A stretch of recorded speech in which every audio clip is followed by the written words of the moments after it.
cannot help asking those who have caused this situation, do you realize now what you've done?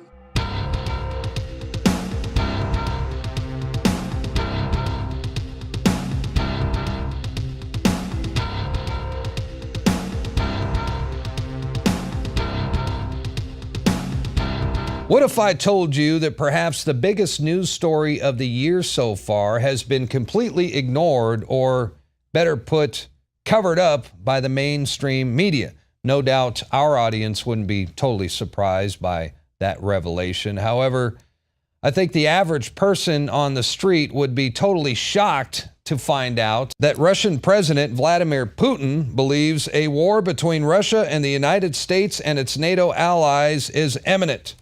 Diplomatic relations have deteriorated, and NATO's deployment of anti-missile systems in Europe is a direct violation of the Intermediate Range Nuclear Forces Treaty, the INF, between Russia and the United States. Now, the Russian army has strengthened its southern defenses in response to NATO's growing military presence near the country's borders. Firstly, we will consider the issue of improving the firing strength of our troops out of southern military district. In the last years, the military-political situation in the southwest and strategic direction became more sensitive. Mostly, it is connected with the growing military presence of NATO in Eastern Europe, the situation in Ukraine and the activity of international terrorist groups. Since 2013, more than 200 organizational steps have been taken in the southern military district. 4 divisions, 9 brigades and 22 regiments were formed, including the creation of 2 missile brigades equipped with Iskander-M complexes. The number of contract troops doubled. A self-sufficient group of forces was deployed in Crimea. Russian Defense Minister Sergei Shoigu made those remarks during a meeting of military officials in Moscow. Meanwhile, Romania is calling for the formation of a NATO brigade to be based in the country. 6 NATO members, including Poland and Bulgaria, would take part in the task force, which was agreed at the Western Military Alliances Summit earlier this month. NATO has beefed up its military presence in Eastern Europe despite repeated warnings by Russia.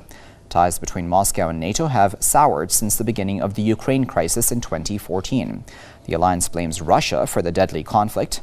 The Kremlin denies the accusation. And China's military has said it will hold joint exercises with Russian forces in the South China Sea. Beijing says the air and sea drills will be held in September and are aimed at deepening relations between the two militaries and boosting their capacity to respond to maritime threats. The announcement of the exercises comes following a recent arbitration ruling that rejected Beijing's claim to almost the entire strategic body of water. China says the exercises are not aimed at any third parties. Chinese ships have challenged vessels from the U.S., the Philippines, and other nations in the disputed waters. China considers the tribunal's ruling earlier this month to be invalid. China and Russia have voiced serious concern over the deployment of the Terminal High Altitude Area Defense System, or THAAD, in South Korea. At a meeting in Moscow on security in Northeast Asia, China and Russia said the deployment was a unilateral and unconstructive action, which would negatively affect the strategic balance, security, and stability of the region and the world. The DPRK is calling for the removal of U.S. troops from South Korea, describing it as a time bomb. A spokesman for the National Peace Committee of Korea accused the U.S. of sending a Patriot PAC-3 anti-ballistic missile battery for a military drill in South Korea. The official added that the U.S. troops stationed in South Korea would be the primary target of any DPRK strike. The spokesman also urged South Korea to change its pro-American policy and called for the withdrawal of U.S. forces from the peninsula. Last week, the DPRK fired off 3 ballistic missiles. Missiles launch came after 6 days after Seoul and Washington agreed to deploy the missile interceptor system THAAD. Floods and landslides in Nepal and India have killed more than 90 people and forced at least 2 million residents to evacuate.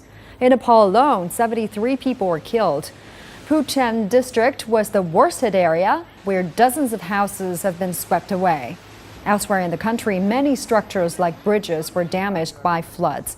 In India's remote northeastern state of Assam, 19 people were killed in widespread floods. Time on Friday, July 29th, 2016. And if you haven't already heard, a large 7.7 earthquake has struck several hundred kilometers down below the West Pacific, along the Izu Ridge near the Mariana Islands, north of Guam, and several hundred miles south of Japan.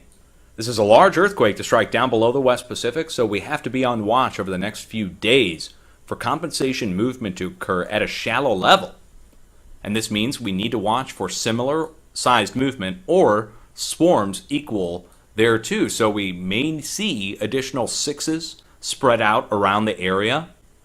Again, the deep movement down below pressing up from down below should displace a large area here in the West Pacific. He says the continuous bombardment of health centers in Syria is on the rise.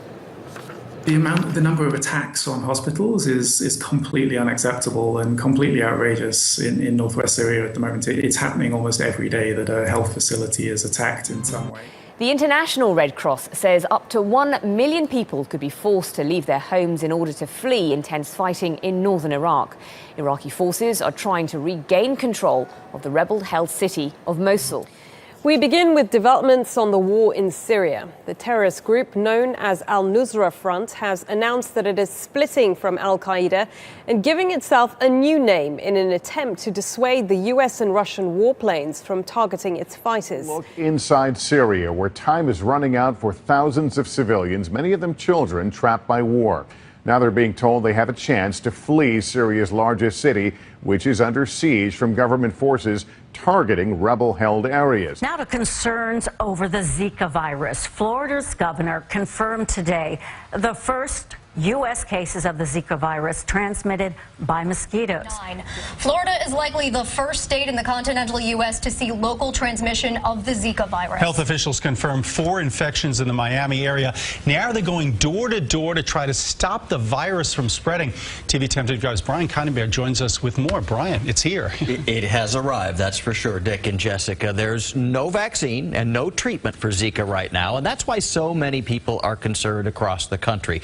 But Florida has the same climate and the same species of mosquitoes as many of the 50 countries currently dealing with major Zika outbreaks, and it is much different here in New York. 4 people in our state likely have the Zika virus as a result of a mosquito bite. Florida Governor Rick Scott's announcement sent shockwaves across the country today. For the first time, infected mosquitoes in the U.S. have locally transmitted the Zika virus to humans. It confirms its 9th Zika virus case, according to Korea's Centers for Disease Control and Prevention. On Friday, a 40-year-old Korean woman who had recently traveled to Vietnam was confirmed to have tested positive for the disease. She started experiencing symptoms of muscle pains and rashes last weekend and was diagnosed at a hospital on Monday. Aid agencies are calling for emergency relief response in Uganda's West Nile districts, where thousands of South Sudanese refugees are being received since fighting broke out in South Sudan in early July. According to relief agencies, the new wave of displacement has put a further strain on the already modest resources for refugee operations in Uganda. Relief agencies say their ability to provide timely and life-saving assistance is currently stretched to the limit. There is growing fears that if additional logistical and funds to support the new arrivals do not come soon, the situation could turn catastrophic. The United Nations Humanitarian Aid Chief has warned of a looming catastrophe in the Lake Chad region as a result of Boko Haram's militancy. Speaking at the UN Security Council, Stephen O'Brien said more than 9 million people in the region are in urgent need of food aid. He said the figure includes about 2.8 million who have fled violent attacks in their towns and villages. Lake Chad spans parts of Nigeria, Niger, Chad, and Cameroon. O'Brien warned that the human suffering will only get more extreme if immediate action is not taken. As an LGBT Democrat. I identify as an LGBT Democrat. I identify as an LGBT Democrat. I am an LGBT Democrat. My name is Sarah McBride, and I am a proud transgender American.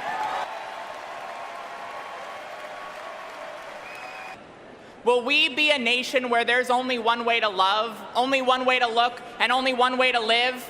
Or will we be a nation where everyone has the freedom to live openly and equally? A nation that's stronger together. Taught me that every day matters. Hillary Clinton understands the urgency of our fight.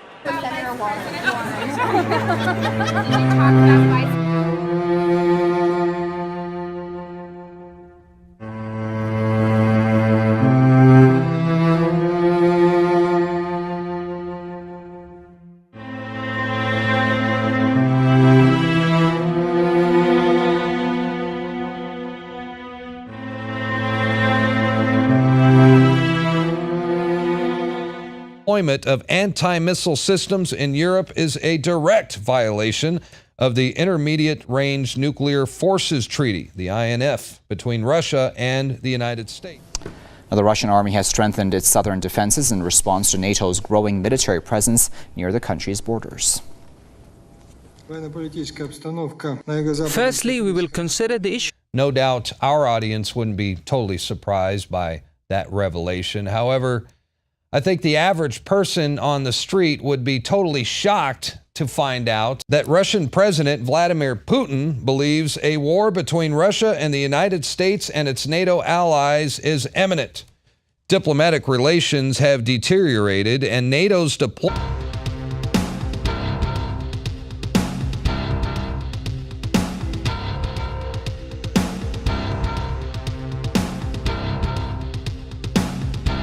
What if I told you that perhaps the biggest news story of the year so far has been completely ignored, or better put, covered up by the mainstream media?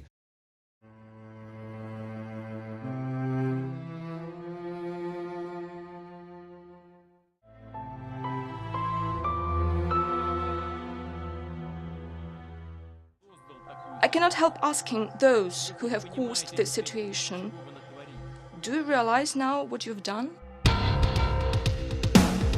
Of improving the fighting strengths of the troops out of southern military district. In the last years, the military-political situation in the southwest and strategic direction became more sensitive. Mostly, it is connected with the growing military presence of NATO in Eastern Europe, the situation in Ukraine, and the activity of international terrorist groups. Since 2013, more than 200 organizational steps